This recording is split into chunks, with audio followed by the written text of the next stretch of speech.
Welcome in, everybody. It's the Inside Columbia Basketball Podcast presented by Vandewater.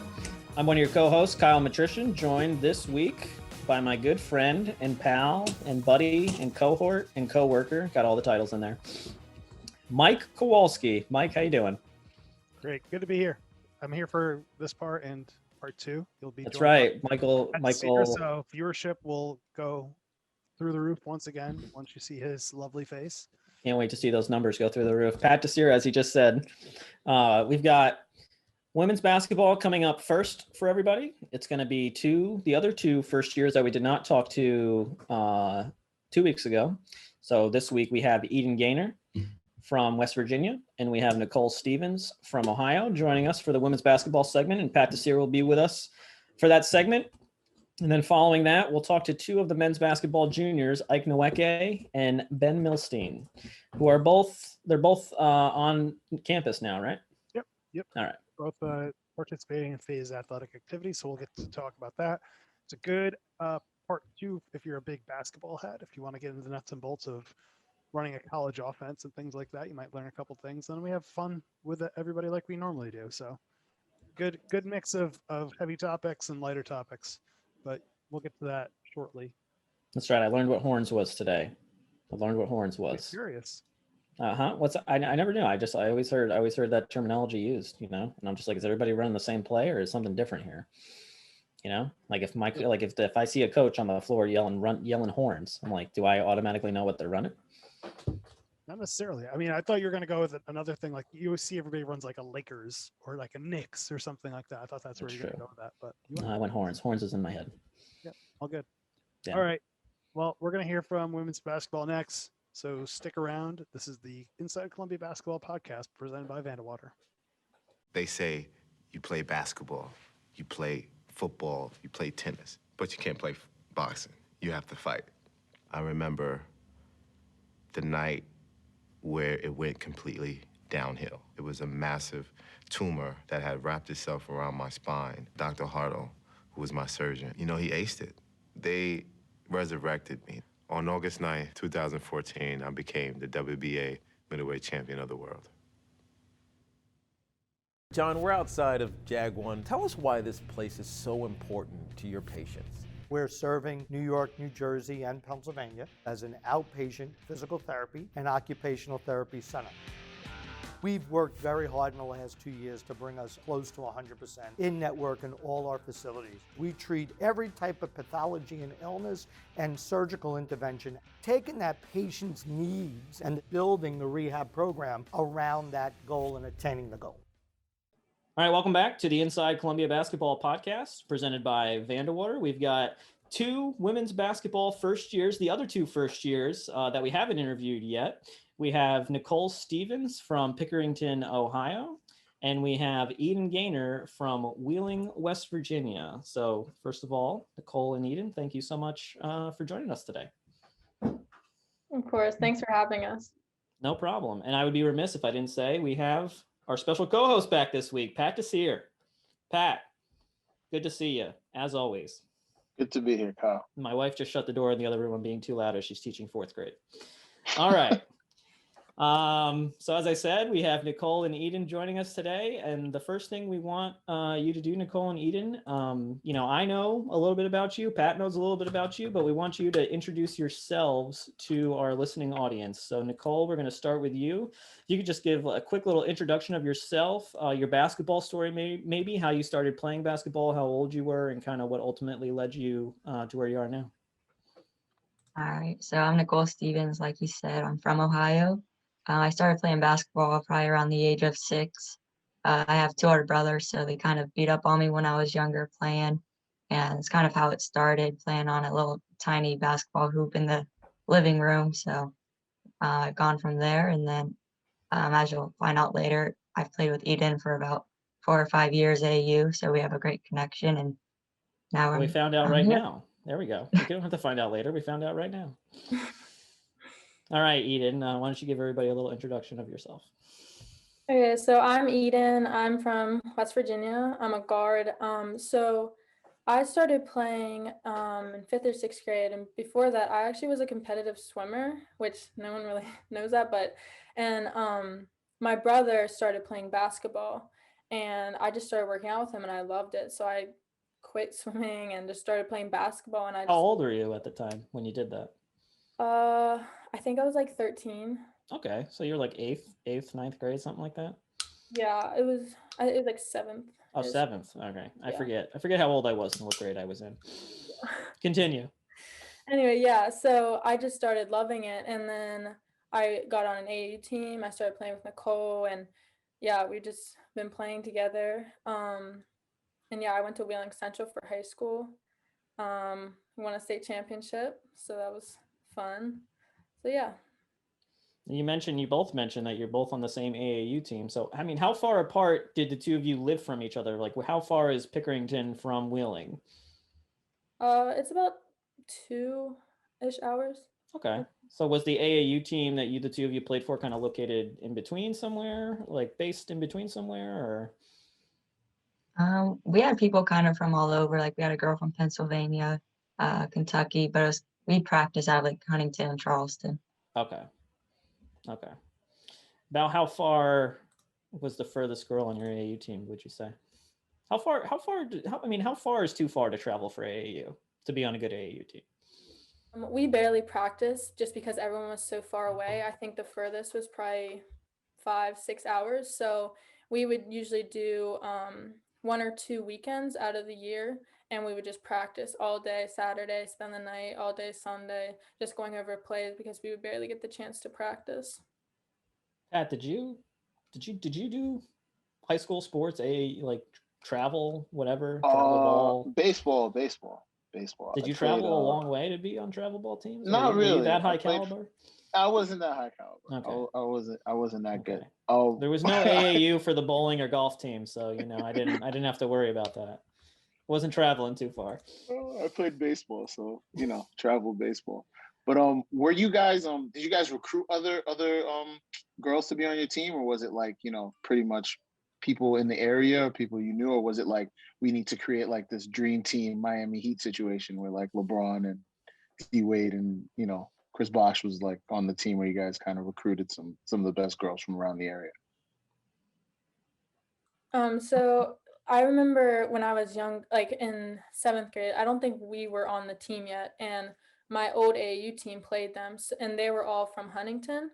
And then I think they slowly sprinkled in like Nicole, me, that girl from PA, some Kentucky girls. So yeah, it was like a dream team, I guess. How much time would you say the two of you have spent playing together? Like how well do you think you know each other's games? Like, do you feel like that's going to help you once we start playing basketball again at Columbia? Yeah, I think it'll help. She racked in a lot of assists for me. So kind of like in transition to find Eden on the wing and kick it up to her because usually, she'll knock it down. Yeah, same for me. I just always I know where she's going to be, and I know that she'll get me the ball and she'll score when she needs to. We're both super competitive. Our whole team was. And I know at the end of the game, I would completely trust her with the ball. And yeah, we've just gotten really close on the court. Now you said, and I hope I don't mix this up, Eden, you lived in the Philly suburbs, right? This semester, was it just this semester or was it last semester too? It was all last semester, and then I just moved back last week. West Virginia. Mm-hmm. All right, Nicole, you've been in Pickerington this entire academic year, correct? Yeah. So have the two of you been able to play or practice with each other at any moment over the last year, or have you two? When's the last time you two have seen each other in person? Last month? Yeah, she actually stayed with us last semester for a week, me and Paige. So that was fun. We get to work out together and stuff. Okay. All right, Pat, you want to hit him with the hard question? So I've been on some Zooms with Coach G, and she thinks she's she can take everybody on. But I want to know, between the two of you, who would win in a 1v1 between you guys and Coach G? If we're being honest, I don't think she'll score on us. I don't think so. Wow. That was the next level comment. I like the confidence. Woo. What do you think the score? What do you think, Nicole? What do you think the end score would be? It depends what we're going to. On We're to going to 11. 11. Well, Going she to said 11. they're not going to score on him, so I guess 11-0. 11-0. Like 11. They're playing the 21-0. You know, it's. Have you guys seen Coach G in practice? Or, you know, like have you come to a practice when you were being recruited and seen her in practice at all? I've never seen her like play, but everyone I talk to, like she's like amazing. So She's I would have intense. given She's her a intense. couple more points. Yeah, Well, Nicole just went straight 0. So I guess, Coach, I think she's listening. Challenge probably most likely, actually 100% accepted, I believe, on her end. We'll Nah, let always her know accept a she's challenge if I know Megan Griffith by now. Let Coach G know she's washed. We're about the same age. She's washed. It's over for her. She got to step aside now. Let the young guys take over. I think her athletic ability is still a little bit better than yours at this point, Pat. Just gonna throw that out there. I'll play Coach G one-on-one. It's the profession. It's the profession that, you know, you guys have two different professions. She gets to be a little bit more active, you know? Oh God. So you guys had some offers for some other schools. Why did you guys choose Columbia? Why did you guys choose to come to Columbia here in New York? So after my visit, I just loved the city. It was just a very big change from Wheeling, and I just fell in love with it. And the coaches showed us this whole presentation of like the team and their vision for the team, and I just like really bought into it. I wanted to help them get somewhere and get a championship. Nicole? Yeah, same with Eden. I'd say on my official, it was really good to bond with the team and get to know the team. And also, like she said, the vision that the coaches have and just wanting to bring championships to the program and change the culture around was pretty big in my decision. Now, when you two were making your decision to come to Columbia, did you know how close the other one was to committing? Did you both commit at the same time? Did you talk about it with each other? How did that go? I was committed, I'd say a couple months before her. Yeah, I wasn't really sure. I wasn't really sure where she was leaning towards actually. But when she committed to Columbia, I was like super excited that I would have someone that I like know, you know. Nicole, is this a true story? Yeah. True story. What was should I ask you who was holding you up? Should we not know? I just like to kind of like see all the schools and kind of put myself in each position. So I kind of take longer with my decisions. And you said you knew that Eden was committed to Columbia by the time you committed? Yeah. Is that what ultimately sank it in for you, right? A deal breaker. That's a deal. I know we talked a little bit about who would win a one-on-one, Coach G versus one of you, but I gotta know who's taking it one-on-one, Nicole versus Eden. I mean, have you guys, like, you know, in practice, just kind of, I would assume at some point, just for fun, like a little 5-minute one-on-one session or anything like that? We've played a little bit, yeah. It's always just super competitive. I mean, we'll literally go back and forth like the whole time. Yeah, it depends who's hot that day. Wow, Pat, they're pros. That was like a coached answer right Yeah, there. exactly. That was coached. You know, I don't even need to bring him into media training at this point. I mean, that was professional right there. I thought one of them was going to say, you know, most of the time it's me. It's all about the team with these two. I can tell already. It's all about the team. It's a group effort. So one more question about your recruiting story. As you were being recruited to Columbia, did you notice, was there a part, like as you're watching Coach G, whether you're watching the team's play style, like what was it that really you think that did it for you, like in the end, that you were like, you know what, I really don't want to miss out on this aspect? And it could be nothing that I just said. It could be that it was New York City or anything like that. And Eden, we're going to start with you this time. I guess with the style of play, they play really fast, and I like that. I like transition. I like shooting transition threes. So I think that was a deal breaker, and I just love watching them play. Yeah, I'd say the same thing, but also like we're not kind of have to stay inside our position. Like the post can come out and shoot the three, and we're very versatile as long as with playing fast as well. So you saw Madison Pack shoot some threes, and you were like, yeah, I guess I should. I guess I could see myself playing here. Is that what it was? let's do a little bit more get to know the two of you for our listeners. Maybe a little bit outside of basketball. All right. And Nicole, I'm going to start with you this time. Let everybody know, like, what are you, are you a big, like, do you read books? Do you watch TV? Do you do both? Like, first, let's start there, and then I'll follow. All right. I'm actually a very big sports person. I love watching football. Like any sports, really. Sports is always on. And then also being in nature, fishing, going on hikes, kind of outdoorsy person. Nice. I've kind of gotten into reading books, but it's not my forte. All right. I want to get a little bit deeper into the fishing aspect. No pun intended there, I guess. Would you consider yourself like a legitimate fisher? Kind of just do it for fun. Okay. Go with some friends. Like mostly, like I assume living in Ohio, there's we're not deep sea fishing. Maybe deep lake fishing. Yeah. Yeah. You like to. What's your best catch? I don't know. It's kind of been a while. I went only like once or twice last year just because I couldn't go with friends because of COVID and everything. I mean, saying I only went once or twice last year is more than I go in a normal year. So Same. I had a terrible experience deep sea fishing 2 years ago, and I think I would go again, but I didn't realize that I got seasick until I went deep sea fishing and the seas were rough, and then I was stranded on a boat for 5.5 hours feeling seasick. So word of the wise. I don't know. Don't just make sure if you don't know if you get seasick, take the precautions, or else I was just in survival mode for 5.5 hours on a boat, just trying to live.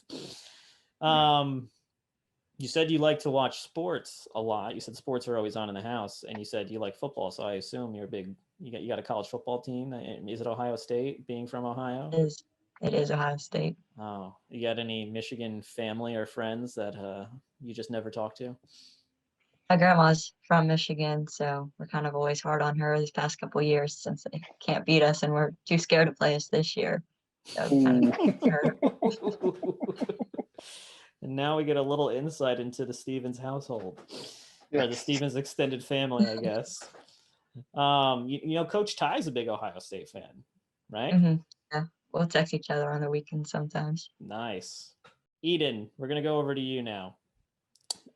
Same kind of question to start you off. What do you like to do in your personal time for fun, whether it be read or you're a big show watcher, Netflix? I know there's a lot of big show watchers on the team, so.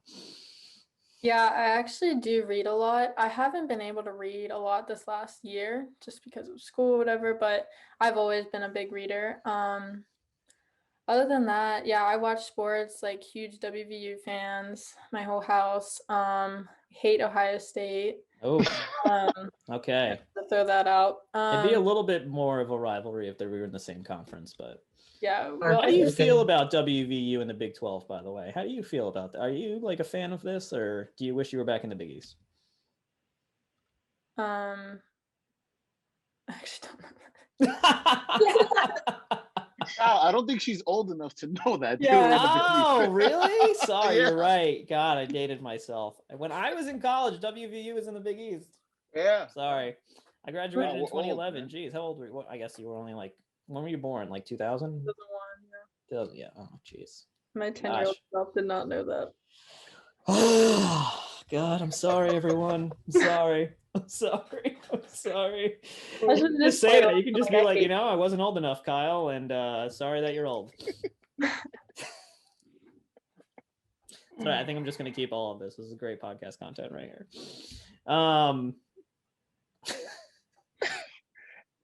I see you both have volunteer work on your bios. Very well written.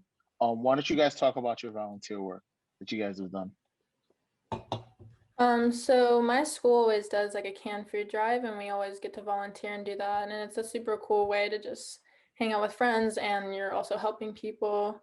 I also volunteered at my church to do help with the younger kids. So that was always fun. I love helping them and working with them. I think younger kids are cool to hang out with.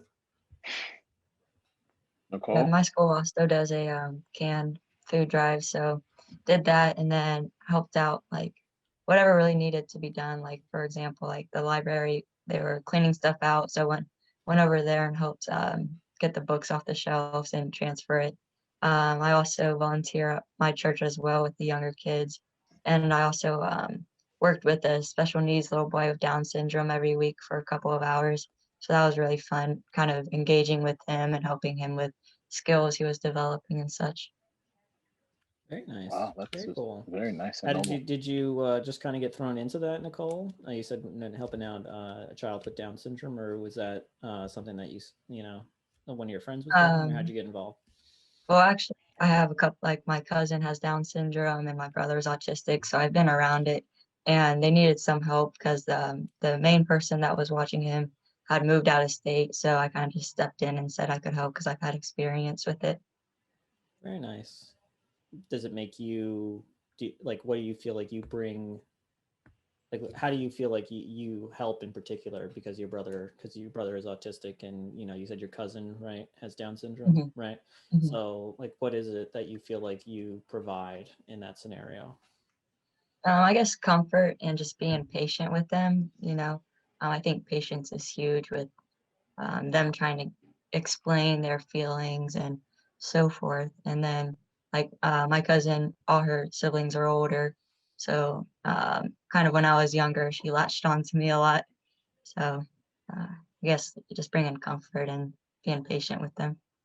Very cool. Is there anything that the two of you like either do or something about yourself in particular that's like really that's you think is interesting outside of basketball? Like for instance, last week we had two men's basketball sophomores on the podcast, and one of them said that he's really into music and he played the piano. He had a keyboard in his room, and for the first time ever on our podcast, we had a live musician play the keyboard for 10 seconds because we didn't want to have any copyrighted music on our podcast. So it's 10 seconds. But the two of you, I mean, it could be a musical instrument. I don't know if either of you were in the band in high school, like myself and maybe Pat. No? Pat? Oh, God. No other band members on the podcast with me this week. Sorry, sad Kyle. face. Can I put is there a sad face reaction on Zoom right now? No, they should have that. But Nicole, let's see if I've given you enough time to think. Anything? Oh, gosh, she's shaking her head no at me. Anything about you besides the sports world? Come on, everybody's got a little something.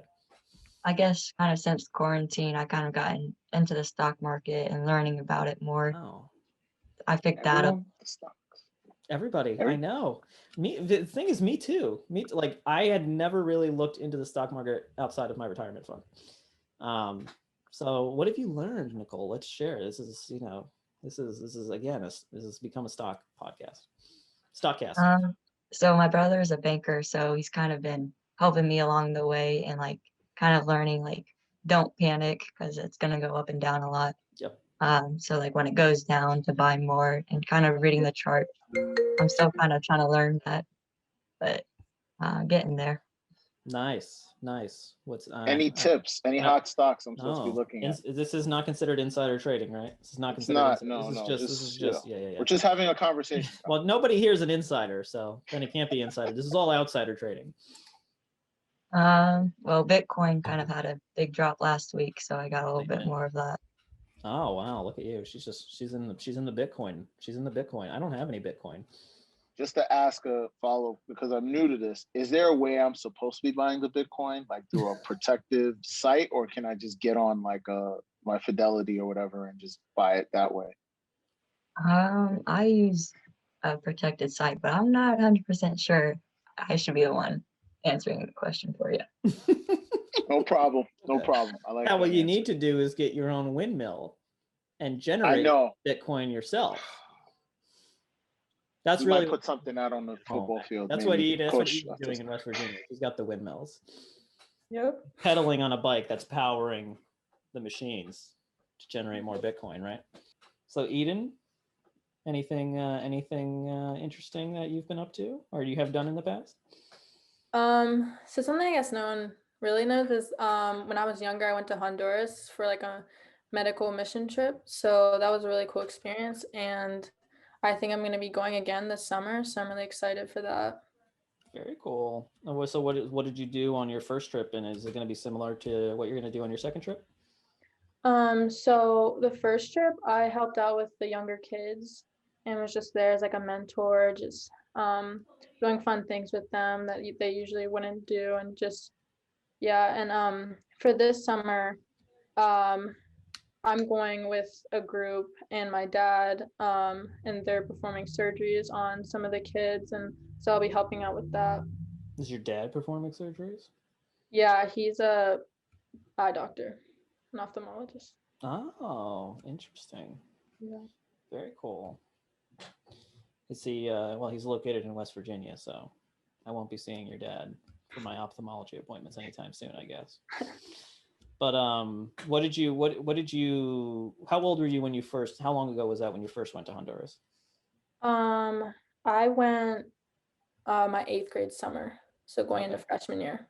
And this will be your first time back Mhm. when you go this upcoming summer. How much did you feel like you kind of got out of that personally to kind of do something like that? And like, I feel like it kind of gives you a little bit of sense of like how other people in the world live compared to, some of us. Yeah, it was just a really big shock just seeing how different our worlds are. Like these people, like one woman I know walked for probably 2 days, just walked just so that she could get medical attention for her newborn baby. And it's just crazy what people go through compared to like how many blessings that we have here. For sure. Well, it's And really is it- awesome. I'm sorry, go ahead. It's other doctors that are there too, not just your dad. It's like a bunch of, I'm assuming it's a bunch of people. Yes, this summer, I think we're going to be going with a group. When I went my 8th grade year, it was with my church. So it was a medical, but it was more of like a medical mission type of. Got it. Very cool. That's awesome. And it's like a really awesome experience that, you're going to have all over again this summer. So, and I know like, each time you do something like that, you definitely learn something from it and you get something different out of it. Cause you're, just for the simple fact that you're going to be like a completely, you're kind of like when you're like 13, you have like one perspective on your life and everything. But now that you're like in college and you kind of, get more out of it this time too, I would think. So Yeah. that's awesome. That's good to hear. All right, Pat. Yeah, so I just wanted to find out what are professional athletes that you guys either like or look up to and why. We'll start with Eden this time. Let's start with Eden. Yep. So my favorite that I love watching is definitely Steph Curry. So I'm a shooter, so I just love watching him shoot. Like he can just throw up a shot and make it almost every single time, and he's just an amazing shooter. So I really look up to him with that. Do you take any threes from 10 feet plus behind the arc? I haven't done that, but From the logo. Maybe from the one. logo. Have either of you made like a half court buzzer beater or any kind of like long buzzer beater in your career so far? I actually made one when I was in middle school, at the other foul line. It was the craziest shot. Yeah. When you were in middle school? Yeah, like I don't know if I could throw it that far when I was in middle school. yeah, I just kind of chucked it. Just kidding. Did you have one, Nicole? Yeah, last year I had one from the opposite free throw line, and I've hit a few half courts, like at halftime and stuff. Oh, she just had to make sure she matched Eden there. She's like, yeah, I hit one from the opposite free throw line too last year. So Got a one up. she's like, I also hit a few more half courts. I just normally do that once or twice a season. You guys know. You guys know when we get back to practicing, I don't know if they've informed you yet, but they always end the practices with the half court shots. And it's the first person to make a half court shot. Finally, then practice gets to end. So keep practicing. I'll be shooting from the other foul line. Just Make him. Was that what you're gonna say, Pat? No, I was gonna say, if you pull up from the logo in a game, do you think Coach G would be happy about that, or would she just be upset? If you made it, maybe. That's what I was gonna say.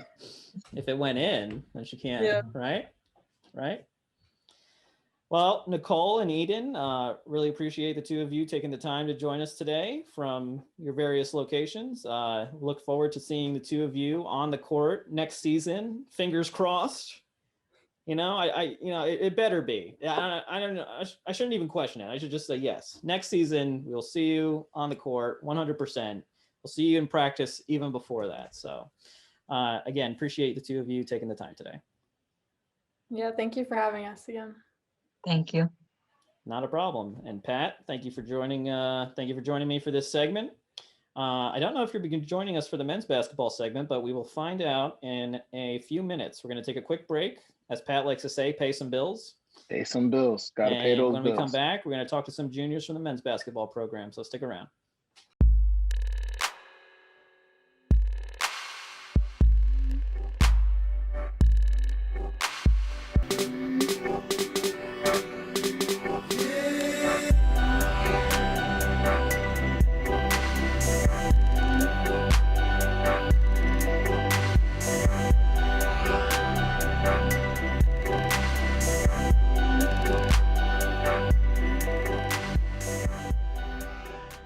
We all know what comes with being a fan, the ups, the downs, and everything in between.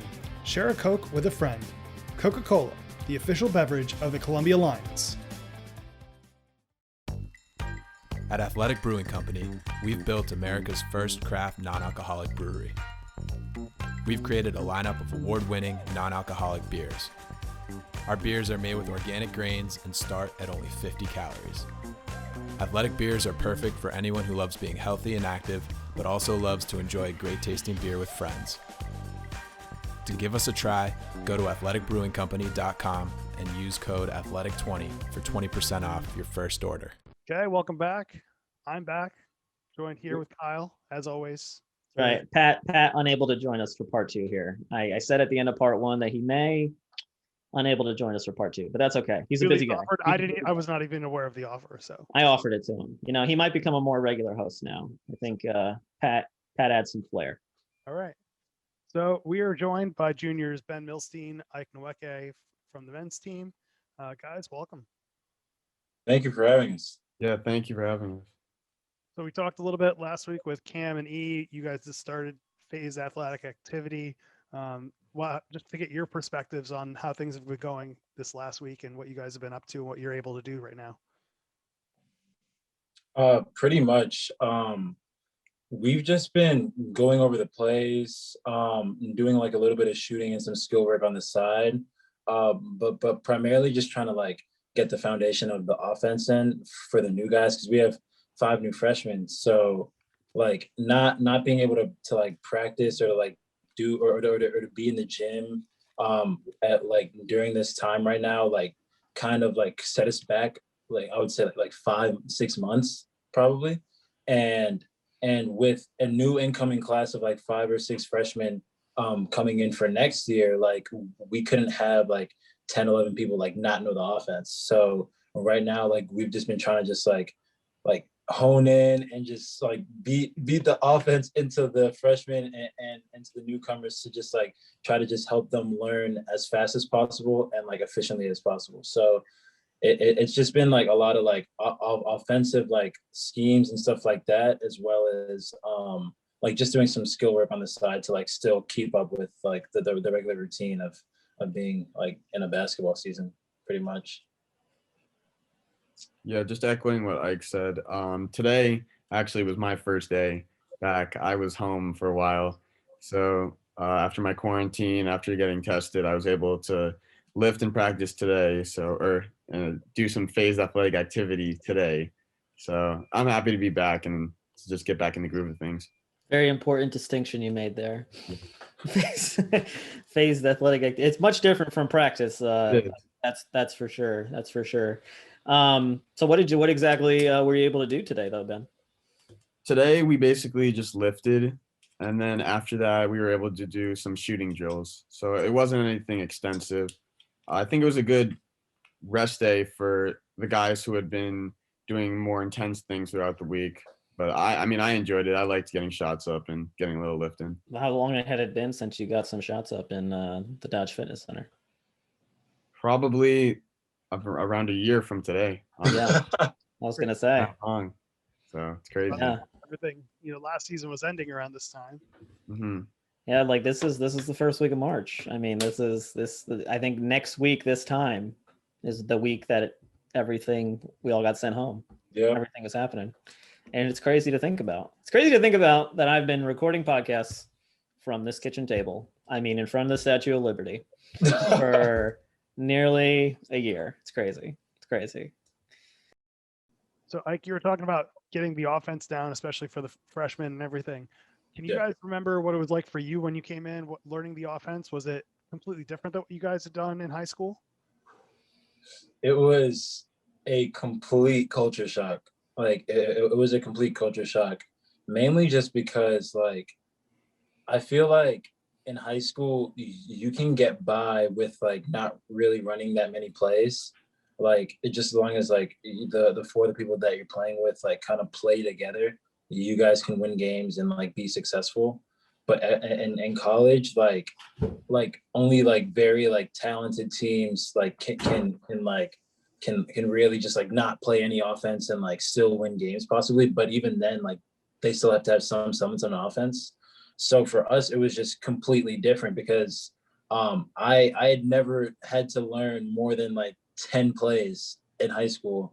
And then coming into Columbia, like we have so many plays, like our plays have plays, and those plays that have plays have second options. So it's like, so it was really just like, it was a complete culture shock because it was like, I was walking into something that like, I thought that I knew like, okay, I've like run an offense in high school before, like how hard can it be? And then you come in and everybody's moving so fast, like it's just crazy. So like I like commend the like freshmen this year for actually being able to get it down like fairly quickly and being able to like pick it up actually, because like since we've only been doing like phase activity for like a week now, like they've been able to progress pretty quickly. So it's like been pretty easy going for them, but for me it took me like at least like 2-3 months to learn the offense. But like the freshmen now have been doing a great job. Yeah, same thing Ike said. On top of that, you have terminology that's really different. Those are some of the really tricky things because some things that you might just call a backdoor cut in high school becomes a completely different term. And there's just so many different things that you have to balance. And at the same time, everybody, again, like knows the offense. The returning guys already know the offense. So it's tough to hop in, but with time, everybody can eventually master it, I think. When was it for you guys where it kind of clicked, where you're running in practice, maybe it's your first year, your sophomore year, where you're like, you're kind of on autopilot. You're like, oh, I get this. Like you just, when does it become like second nature? Is it different for everybody, or do you think there's kind of like one kind of moment? I personally think it's different for everybody, but I think for like me and Ben and for Maka, especially like we had talked about this before.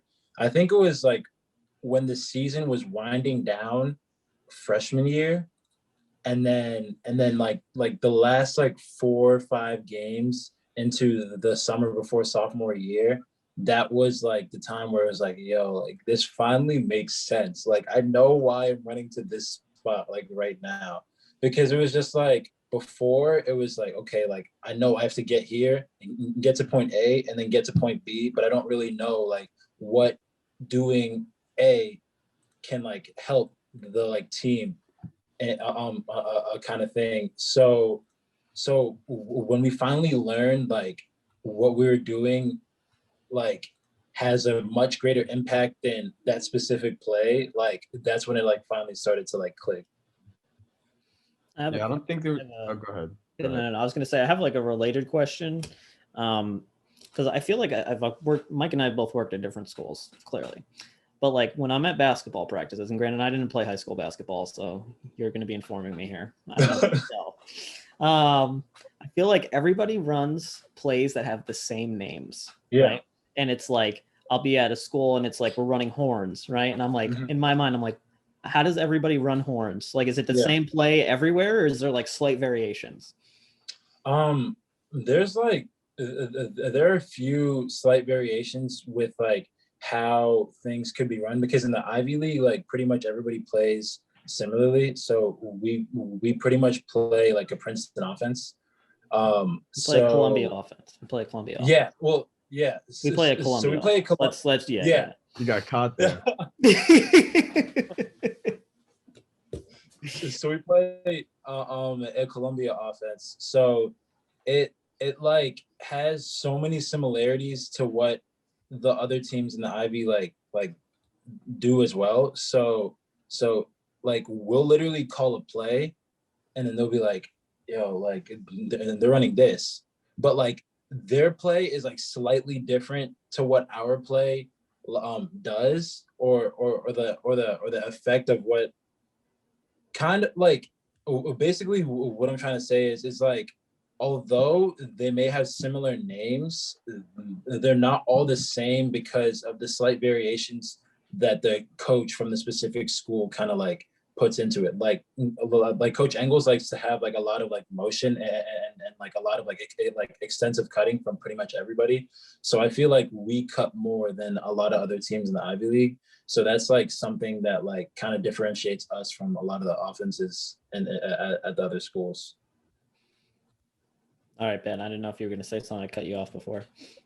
Oh, no worries. I guess to your question, a lot of schools have plays that are called horns, I guess, because there's specific concepts that most offenses in the country run. And like, for example, horns is also about the way that you set up the offense, like initially when you're getting into the play.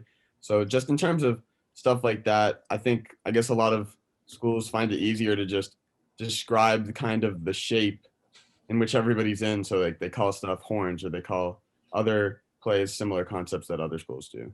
Yeah. I'm going to go one more question on offense. We've taken a deeper dive than I expected on it.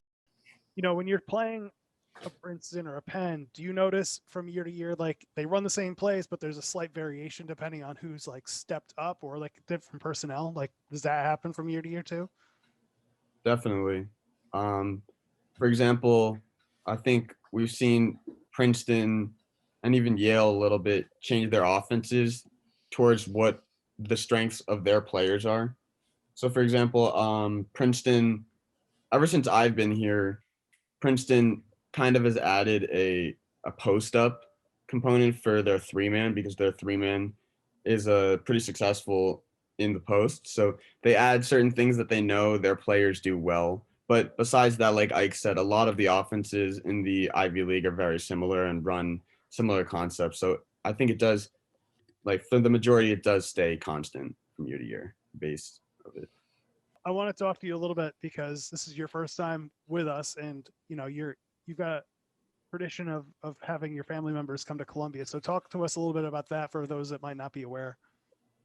Yeah, so my sister played on the women's tennis team here, and she graduated in 2018. And my brother was a place kicker on the football team, and he graduated in 2020. So, and I am class of 2022, obviously on the men's basketball team. But I don't think any of us really planned on going to the same school. My brother, I know, wasn't really dead set on going to Columbia just because my sister Adi was there at the time, and I personally was viewing a lot of different schools, but it just worked out the way it did, and I think we've all been pretty happy with how our experiences have been. So, and we are all lucky to have been kind of in the same city at the same time. Yeah. What was it like? You know, what was it like 1 year you guys were all together on campus? I didn't have a year with my sister, but she was working. She was working in New York City. So we would get together probably once or twice a month and go get some food or something like that. But I saw my brother a little more often because we had 2 years overlap here. Your brother went on to play at Vanderbilt, correct? Yeah. Although I don't know if he ever played. He ended up opting out due to COVID health concerns. Yeah. But yeah, he was looking forward to it, but unfortunately it just didn't work out. I gotcha. I did, you know, I'm going to be honest. I didn't know that your brother was Oren, you know, and I've been here long enough to know who Oren is. But I haven't been here long enough to know your sister. I don't know if Mike knew your sister when she was on the women's tennis team. Hmm. Yeah. He's shaking his head yes at me. Yeah. Greg was here.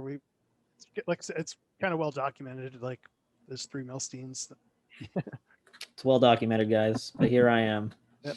working here for 5 years Your own little tile world. in my own world. That's from the Statue of Liberty. I've actually been here for 5 years. That's really what's been going on. That's what's been going on. Kind of bouncing topics on you guys, but this got brought up in our first part of our podcast, and it's something that's got brought up on our other podcast as well, that people have taken up really interesting hobbies in the time of the pandemic.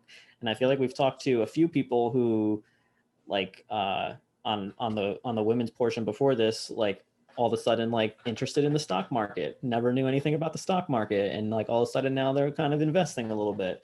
We've talked to actually earlier today on a staff call, we saw our archery coach Derek Davis, who's building an RV and planning to go. Yeah, I'm not saying any of you are building an RV and planning to go cross country. I mean, it's kind of crazy.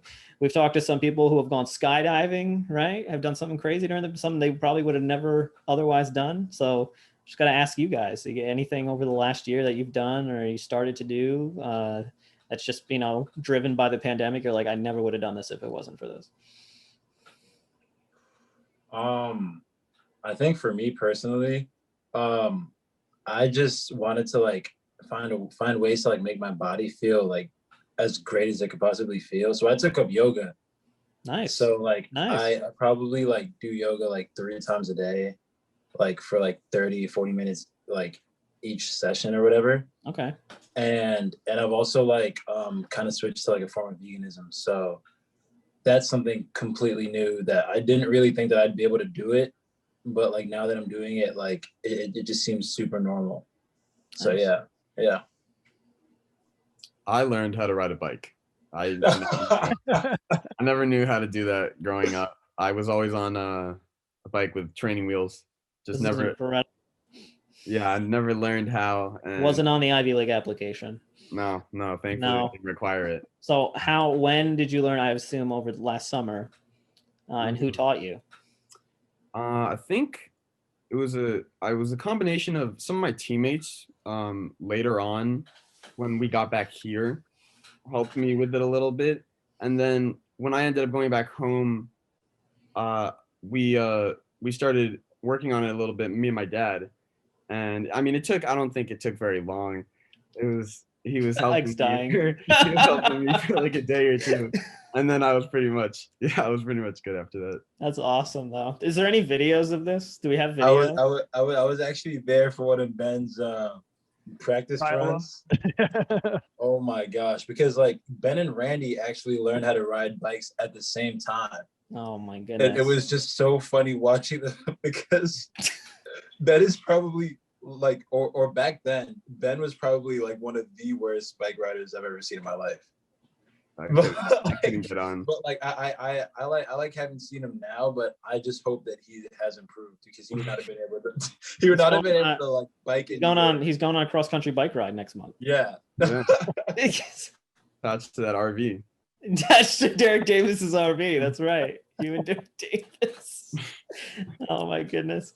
I mean, so there's no video of the training sessions here. I don't know. Ty might have a video. No. I was gonna say it would be a great plug for the podcast. Hopefully we can. Yeah, I might have a video. How did you learn? So I know you said you had teammates and stuff. I mean, did you have to just learn without the wheels? You just went without the wheels the whole time? So the training wheels, I mean. There was no training wheels involved at all. Okay. But the first step was they were just this is so funny to me, but they were like holding me as I would bike. And then eventually like they allowed me to grab the bike. They tell you when they let go? Was it What'd you say? like that moment where your dad doesn't tell you that he let go? Yeah, kind of. But I think I was more aware at this time where I'm constantly looking around trying not to fall. But yeah, I just kept pedaling, I guess. That's the key. Was it on like campus or was it on 120th Street? I think it was in the park. I think it was in Riverside. Okay. Which is pretty difficult to learn in, to be honest. It was easier back home to get it. Well, we never know what's going to come out of that question, and that is another awesome response. So sorry, Ike, you had a good response too, but the bike story, the The bike story just takes the cake here. I'm happy that Ben went. I'm happy you went first and Ben went second. That's like somebody. It's like a maid of honor, best man situation where somebody gives a great speech and then somebody else has got to follow. It's got to follow it. No, Yeah, it's no good. You need the so speech first before you have anything else. So Ben, I actually want to ask you because I noticed that you're from Boca originally. So because I cover the women's basketball team, do you happen to know Hannah Pratt at all? She's also from Boca. Yeah, we're really good friends now. We didn't really know each other in high school. I think. Did you go to the same knew high school? of each I other. didn't look up No, what we it didn't was. go to she went to Boca High and I went to a school called St. Andrews. So they were Okay. really close. We played Boca High every year, but we didn't really know each other. I think we knew of each other, but we became really good friends and we still are good friends now. That's awesome.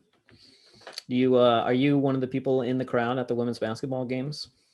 Unfortunately, When you can be, I guess. It's yeah. kind of tough. It's kind of Yeah. tough. It's kind of tough. My brother when is, you're in but- season. Yeah. Oren is I think Oren one of Oren's is there Oren too. one of the people holding up the shoes when Abby's shoe makes a basket? Yeah, I think he was That's the amazing. shoe crew. Is that what The they? shoe crew. Yeah. Yeah. Yeah, I think he was part of that for a little Now, bit. did they dub themselves the shoe crew, or did they come up with that somewhere? I'm not sure. I could ask him, but I'm not sure if it was created by like social media for the women's team or not. But I have no idea. You're an honorary member of the shoe crew, Ben. It's okay. I guess I am. Yeah. I am. She's also South Florida product. So Yeah. shout out the shoe crew. South Florida is a terrible place to live. Oh. Terrible. I mean, is it so? Now you have to defend Maryland, Ike. Yeah, I don't know about that. Maryland is supreme to South Florida for one reason and one reason only. Crab cakes. Yes, I was literally gonna That's say what I was crabs. I was like, this better be I was going gonna this say direction. crabs. Yep. There's no way he gonna was about say to say that. crabs. There's no way he was about to say I think that. I think he got him out. I think he got him out of that answer. Mike saved him. He did. I've been to Camden Yards once where the Orioles play. Yeah. And it was an experience because I did not realize that I could get like good crab cakes at a baseball game. At a baseball game. Sure. I was just like, growing up in New York and going to Mets games as a Mets fan, you're not getting crab cake sandwiches at Shea Stadium. Well, you are at City Field now. I Still mean, has everything. They have. do they have crab cake sandwiches? Sure, they do. I There's wouldn't get it. seafood- I don't know. When I go to City seafood Field, place at City Field. when like, I go to yeah, City Field, lots granted of it's been a them. while. I didn't go all of last year. Clearly, nobody good. did. I get the premio sausage and peppers sandwich, and I always tell the guy, load it up with the peppers and onions, please. Because sometimes I just put a little bit on there, and I'm like, no, as much peppers Here and we onions are, as possible. another podcast. We're talking about food. That's right. I'm always Yeah. going to bring it back to food.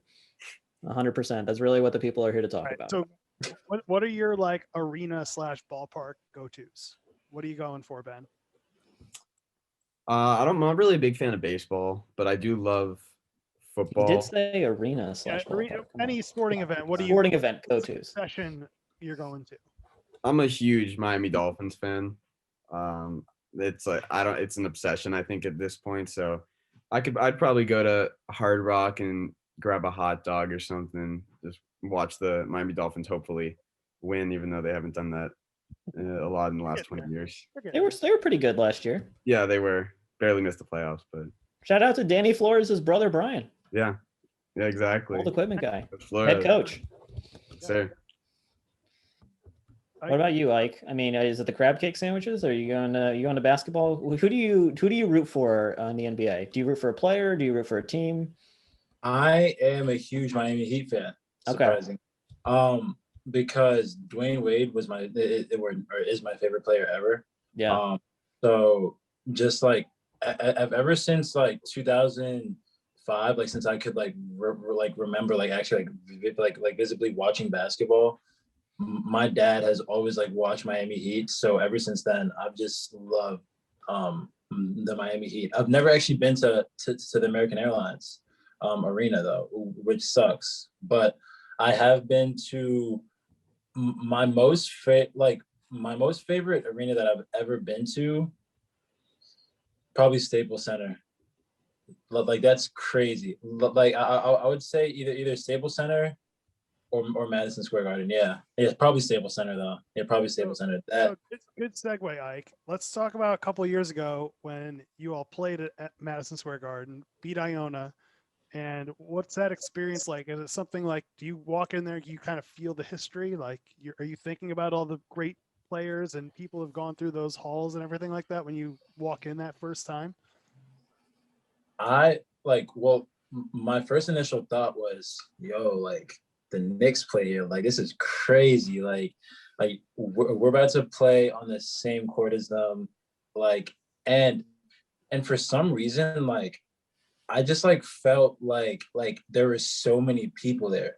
I'm not sure how many people were actually there for our game, but like every time that I would look up, like I would just like see so many people, and I was like, whoa, like that was like the first time that I felt like I was like not like the center of attention, but like I felt like where everybody was just like literally just looking directly at the game. Because at the games in Levian, you can kind of like make out like people's faces and stuff, so it's not really that like type of like arena type feel.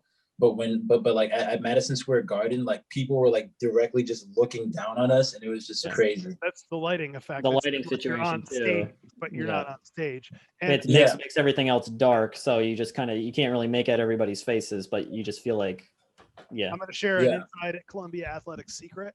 When we got the new lights in Levian a few years ago, we were trying to somewhat recreate that. We can't obviously do it at the level of Madison Square Garden, but if you notice during games, we do kind of dim the lights over the bleachers to kind of give it that effect. Yeah. So if anybody's ever noticed that, Lighting secret. This is you only get this kind of content here, folks. Only here. Only. I see what you did there. Ben, how about for you? Let's touch upon your experience of, just walking out of that tunnel and warming up and just kind of being able to feel the atmosphere. Yeah, it was crazy. It was crazy to me. I don't think it really hit me until after when we left. That I think my dad and my entire family actually, I think, was there. So it was like after the game, they're just like, you were really playing on like in the Garden, and so I think that's when it really hit me. For me, I don't know. It wasn't. It was like you could feel it. You could feel the energy. There's a little more nerves than there usually is, but after the game, it was like, wow, that's probably something I'll be telling my kids about and stuff like that. It was like that kind of a moment for me after. Sorry, man, that was pretty touching, bro. They say I'm really blessed to be able to speak. So. Yeah, very sentimental, bro. Mm-hmm. We're gonna play it, Mike. We're gonna play it again. Can we do it? Is this a broadcast thing or is this a Inside Columbia basketball thing? It's anything we want. It's anything we want. It's our show. This is the Inside Columbia Basketball Podcast presented by Vanderwater. And now we're going to play, I can't remember, Rapid Fire. Quick little addition today of Rapid Fire as we wrap up this podcast. What we're going to do, Ike and Ben, is I'm going to ask you each a couple questions. And you're going to give me rapid response, first response that comes to mind. And I may not ask both of you the same questions. I may ask you one question that's similar, but just so you can't prepare your answer while I'm asking the other one, I'm not going to ask you both the same questions. All right. Here we go. I may ask you to follow up. I may not. We'll see. All right. I think I've done this yet. Ike, in one word, describe your teammate, Ben Milstein. Electric. All right, Ben, I'm going to ask you the same question in one word. Ike. Committed. All right. So we've got electric and committed right here on the podcast. That's the name of this episode, Mike. It's the electric committed episode. Right there. All right, Ben, if you could be any age other than what you are right now, and I have to clarify an age that you have lived before, not an age I've lived before. an age that you have been in your life before, not some age that is in the future that you haven't been yet. Because that was 24. Somebody was like 24, and I was like, "How old are you?" I'm like, I don't know. I just think 24 is going to be a great year. I was like, yeah. Okay. All right, if you go back to one age other than the age that you are right now, what age would that be? What was a good age in your life? Probably 18. All right, I guess it was you feel like you're freshman becoming year of college. an adult. I think that was actually my senior year of high school. Okay, So it was Okay. just, I guess I would just, reflect on that. 18. nice. Ike, I would say 17. Yeah, 17, 18. For me personally, just because I feel like if I like knew everything that I knew now about like basketball and about like health and stuff like that, I would have benefited way more than just from knowing that type of stuff back then, for sure. good. All right, Ike. Favorite homemade meal? I would have to go with my mom's jollof rice. It's an African, a kind of a Nigerian meal. Yeah. I gotta describe what that meal is. Okay, for us folk who don't know. So, it's pretty much like fried, like brown/yellow rice, with like my mom puts like all these different types of like spices and all these different type of powders. I personally don't even know how to make it, but it's pretty much like brown, like brownish, like fried rice with like chicken. Sometimes she puts beefs, like sometimes she might put shrimp in it. But it's like, picture Chinese fried rice, but like less greasy and oily, and like more healthy, and with like peppers and spices and like chicken and stuff in it.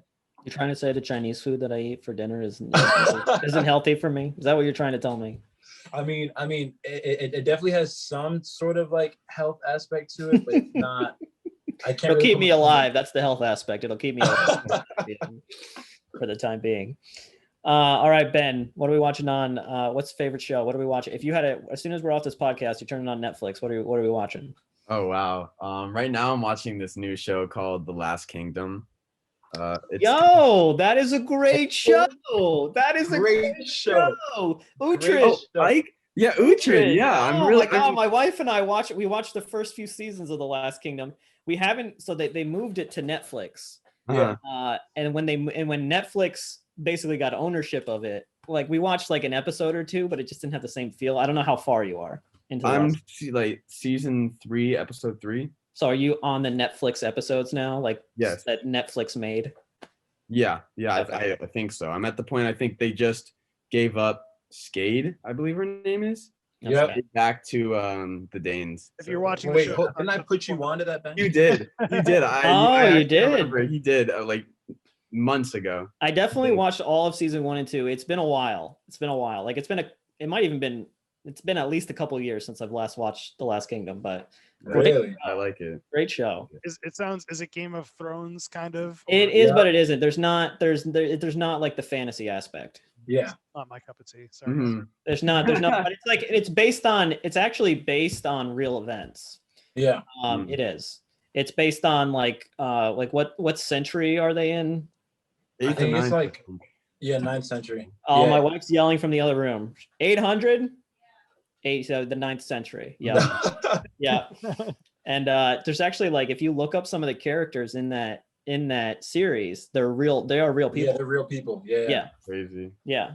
Like what's his name? The kind of the king of he's trying to like reunite England. Alfred? Yeah, King Alfred. Yeah, he was a real person. Based on a real, that character's based on a real, and I'm pretty sure like Uhtred is based on a real person too. Uhtred, son of Uhtred. Uhtred, son of Uhtred. That's right. I am Uhtred, son of Uhtred. Mike, I told you about this show one time and you laughed in my face. Now look at us. Mike is sick of us. Like, no, I can't even get people to like. I can't get soccer players to talk about Ted Lasso, and you were able to pull this show out. I didn't. Oh, we're gonna have to put the censor over that. That was amazing. Yeah, that was funny too. That was a classic moment from the fall. Like, I just got done watching the first season of Ted Lasso on Apple, and I was like, "Oh, we're talking to men's soccer players. Like, they have to have watched it. Like, it's a soccer show." Yeah. Like, they're like, "What do you guys think of Ted Lasso?" And it's like, "No, what's that? What is that? What is that on?" I'm like, "What?" And Wow. Sudeikis won an Emmy or a Golden Globe. So People do watch it. People Kevin Anderson Yeah, he went and did. watched it after He that. sought out my phone number and texted me. He's like, "I just watched Ted Lasso. It's fantastic." Yeah, he loved it. I think the fact that it's an Apple TV exclusive is what a lot of people that hadn't watched it or seen it, because I don't have Apple TV. I thought you had to have, like, this is how I sound like a really old person. I didn't know Apple TV was like a TV subscription thing. I thought it was like you had to have an Apple TV. But everybody gets a free year. Like, that's the thing. Like, Really? yeah, free year. Apparently, you get a free year of Apple TV. We're giving you a plug, Just- Apple just- TV, so Apple Plus. Yeah, Give me I another. didn't know it was like a subscription service. I have Netflix. I have Hulu. I use Hulu Live. It's tough to have for my- everything. I for understand. my cord cutting. I know. I just like, what else? I don't even have Amazon Prime, like Prime TV, Yeah. because I'm like, I can't watch enough that I pay for right now. Do you have? What's that? You have an Amazon Prime account? Just I don't have a Prime account. No, I have like regular Amazon. I have like 3 regular Amazon accounts because, you forget which email address you signed up with, and then all of a sudden you have 3 accounts. So, all right. another story for another day. But Uhtred, son of Uhtred. That's exactly how it's the reason we like it's like a big meme from the show. Because it's like every episode, as soon as the intro music starts, it's almost like you forget, and it's like so instantaneous. As soon as the intro music starts, it's just like, I am Uhtred, son of Uhtred, and then the intro music goes. It's On amazing. that note, we're gonna call it quits for this week. Thanks to Ike and Ben for joining us. We'll be back next week as we get to wind down Inside Columbia Basketball Season 3, presented by Vandewater. So, guys, thanks so much for taking some time today. Good catching up with you. Stay well. Talk to you soon. So, Shoot a bow and arrow at us. Yes, sir. Thank you guys. All right. Thank you. You guys coming on. so we'll be back next Friday for a brand new episode. Check us out on Twitch, all the major podcast platforms. Search for Columbia Athletics and subscribe today. For Kyle Matrician, I'm Mike Kowalski. We'll talk to you next week.